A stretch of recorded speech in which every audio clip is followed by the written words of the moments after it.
Fala rapaziada, tranquilo? Olha, hoje eu vim falar sobre um tema extremamente interessante, cara. Por que é interessante?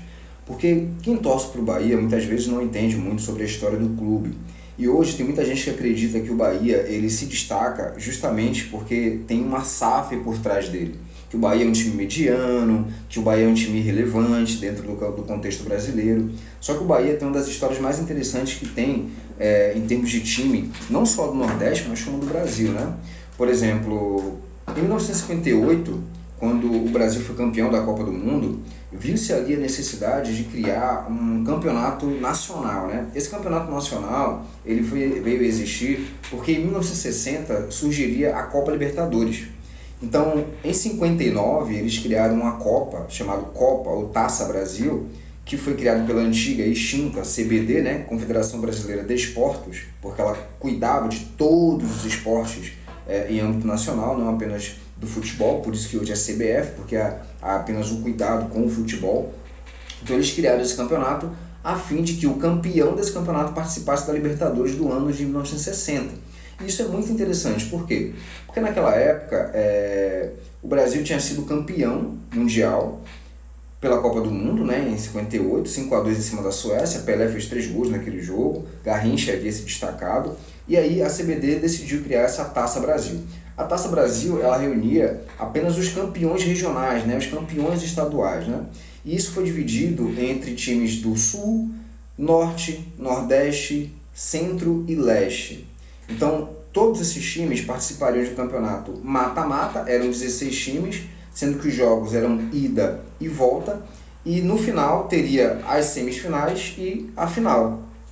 O Bahia já começou jogando bem, né? Conseguiu ganhar do Sport no primeiro jogo, depois conseguiu ganhar do Ceará no segundo jogo, e na semifinal o Bahia pegou o Vasco, né? O Vasco nessa época tinha um jogador extremamente interessante chamado Bellini.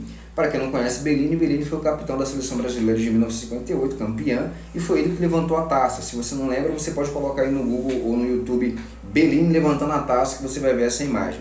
Bellini também é o responsável pela estátua que tem em frente ao Maracanã, né? O Maracanã tem a estátua de um jogador levantando a taça, e é justamente esse jogador, o capitão do Vasco. O Bahia conseguiu vencer esse time, que foi o time campeão carioca naquela época. E tem um adendo interessante aí, né?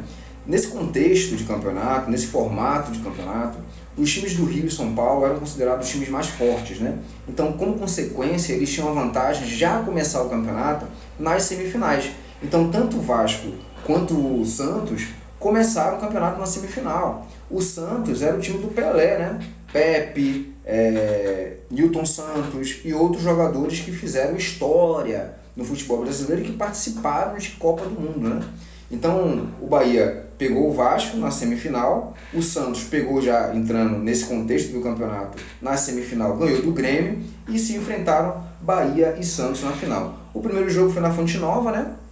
O Bahia ganhou de 3-2 o jogo, mesmo com o Pelé em campo. O segundo jogo foi em Santos, o Santos ganhou de 2-0, e o terceiro jogo foi no Maracanã, onde o Bahia conseguiu vencer o jogo por 3-1. E tem uma característica interessante nisso aí, que é o seguinte: depois do segundo jogo, como o Pelé era um homem, naquela época, muito conhecido, um atleta muito conhecido, o Santos fazia muitos jogos fora do Brasil, né? E esses jogos que o Santos fazia fora do Brasil fazia com que, de uma hora para outra, o time tivesse que viajar, né? Então, depois do segundo jogo, não houve o terceiro jogo de imediato. O Santos acabou viajando e ele passou um mês fora, né? O Bahia, nesse contexto, foi para a ilha de Taparica. É engraçado isso. Os jogadores passaram um mês na ilha de Taparica, se concentrando para estarem preparados para esse terceiro jogo. Quando o Santos voltou e teve o jogo no Maracanã, o Bahia ganhou 3-1, e foi algo surpreendente na época, né?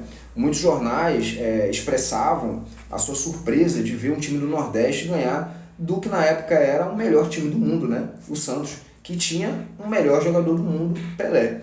Então, foi tão interessante isso que o governador da época, o governador da Bahia, ele decidiu criar um feriado estadual justamente porque o Bahia conseguiu esse feito tão importante, né? E para quem não sabe quem era o governador da época, vocês vão lembrar do nome, né? O governador dele era Antônio Balbino, esse mesmo, o cara que deu origem ao nome do ginásio Antônio Balbino, né? Que nós, carinhosamente, quem mora em Salvador entende disso, chamava de Balbinil, que depois foi destruído ali para poder construir em 2013 a construção da nova Arena Fonte Nova, né?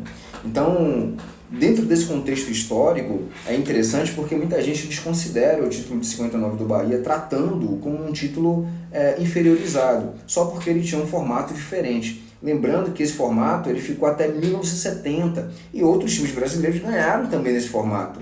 Inclusive, muita gente aqui no Rio que reclama, o Botafogo ganhou em 68 esse campeonato, outros times também ganharam esse campeonato ao redor do Brasil e ninguém reclama. Agora, do Bahia as pessoas criticam esse campeonato, né?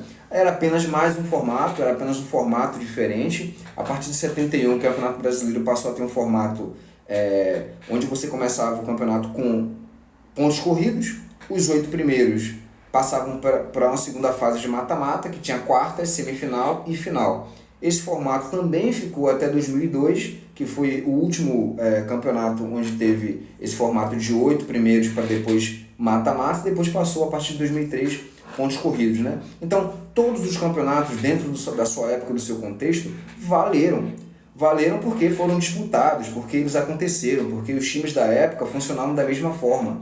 Então cada período tem o seu valor. Inclusive o Bahia foi pioneiro, porque foi o primeiro campeão do Brasil, ou seja, o primeiro campeonato que surgiu no Brasil, nacional, o Bahia foi campeão. O Bahia foi o primeiro time a ir para a Copa Libertadores da América. Então o Bahia tem uma história fantástica, ganhando e desbancando times que na época eram tratados como os melhores times do Brasil, tão bons que não tinham necessidade de participar de fase preliminar do campeonato.